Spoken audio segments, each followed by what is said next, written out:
Hey, what's up, fellas? I'm illustrious female fan Steve Alicious here with a Seiko MessageWatch from the mid-90s. I managed to find one of these new in box on eBay and had to pick it up. And the reason why I wanted to pick this one up, and I can actually do a review of this device despite it being so old and I'm pretty sure the feature's not working anymore, is I actually had one of these when they were functional back in the day.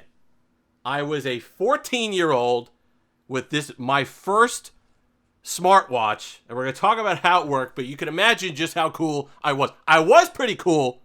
We're going to get to that in a moment. So this is the Seiko MessageWatch. Essentially how this worked was it picked up where you were in an area. So there were radio towers. I think it just leased space from radio stations. And depending on where you were, what tower you were nearest to, that's the information that you received over the air. So this is the box. Very, very 90s. But let's go ahead and open it up because then you get some of the features. And some of them I've remembered and some of them I've forgotten, but it just jogged my memory.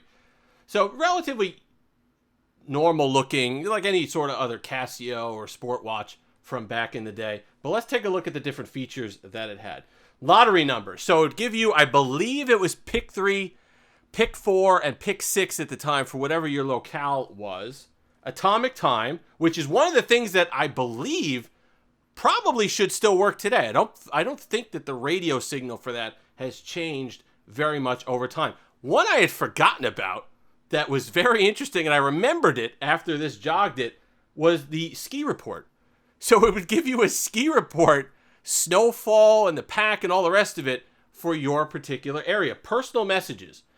That was basically someone could call in, much like a pager system back in the day, and give you a message, and someone would type it in and send it to your phone, or it was basically beeper functionality that you could do through an automated system. Just beep them your number, and then they'd know to give you a call back. I believe there was a fee for that. I think it was a few bucks a month to get the beeper functionality. Weather forecast, you got temperature, you got next day's weather, you got rain, whether it's sunshine, all the rest of it.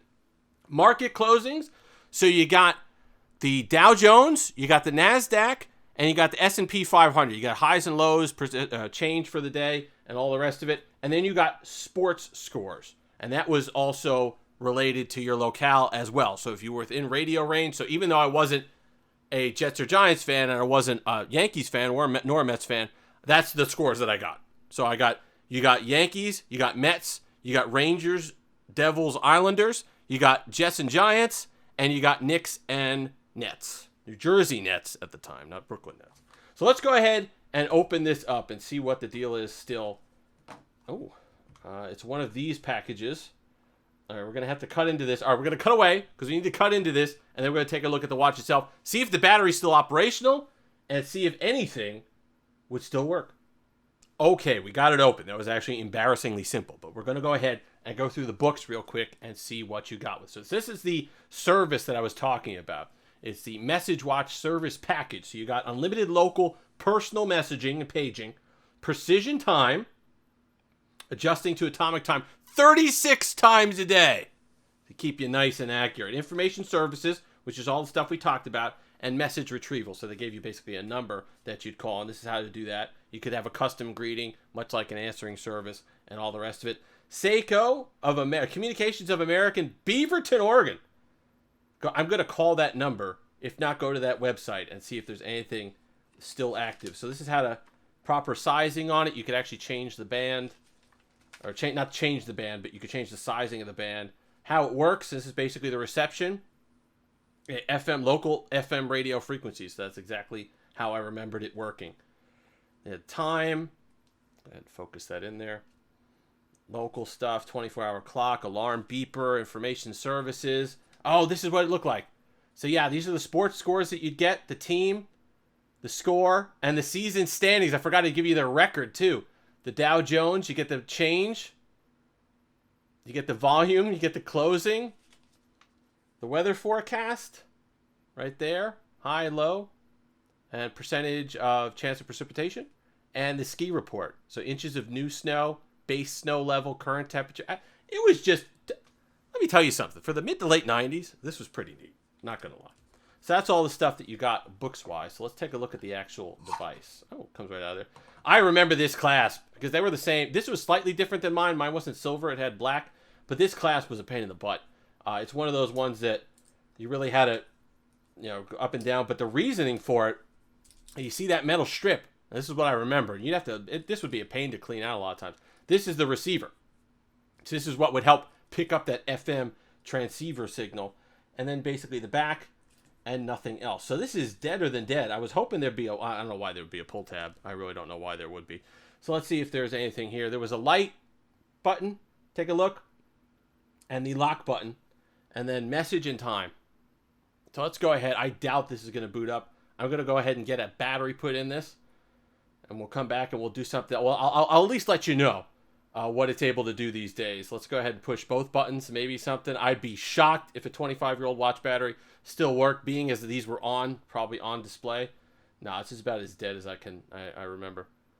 But these were, it was a premium device for that. It was a little bit more premium than your regular sport watch, your regular Casio. Nice metal body, metal construction here. A decent feeling band. It was something that you definitely wouldn't mind wearing.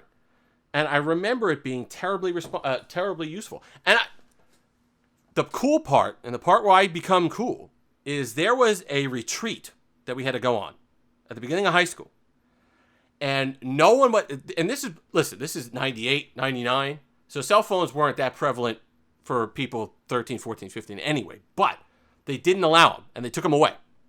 And it was the baseball playoffs. And I remember the Yankees were playing the A's, I believe it was. Whatever it was the ALDS.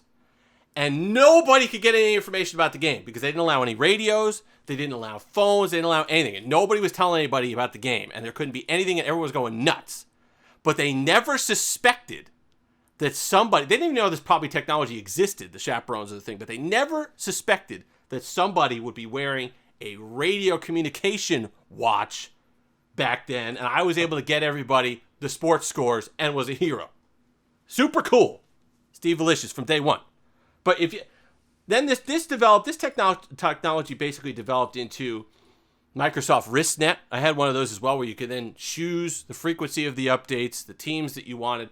But this was the beginning of all the smartwatch stuff, at least for me. I understand there were data watches and personal planner watches and calendar watches before this. But the smartwatch, as far as getting outside information from over the air, for me, started with this bad boy right here, the Seiko MessageWatch, which was super cool. I'm going to love powering this bad boy up and seeing if I'm going to call that number. I'm going to go to the website, see if anything's still left there. Because it's just over-the-air radio stuff. I mean, the same FM bands are still here today. I'd be curious to know if it's still even got atomic time, because I can't imagine that it wouldn't. That would be something. But if it requires that service or something, perhaps not. But either way, I'm going to try to get it activated in some form or fashion and see what we've got. But if you had one of these, if you had an early message watch or beeper watch or pager watch, go ahead and leave a comment below. If you've made it this far, like, comment, subscribe, all that fun stuff. Until next time, have that Steve-licious day.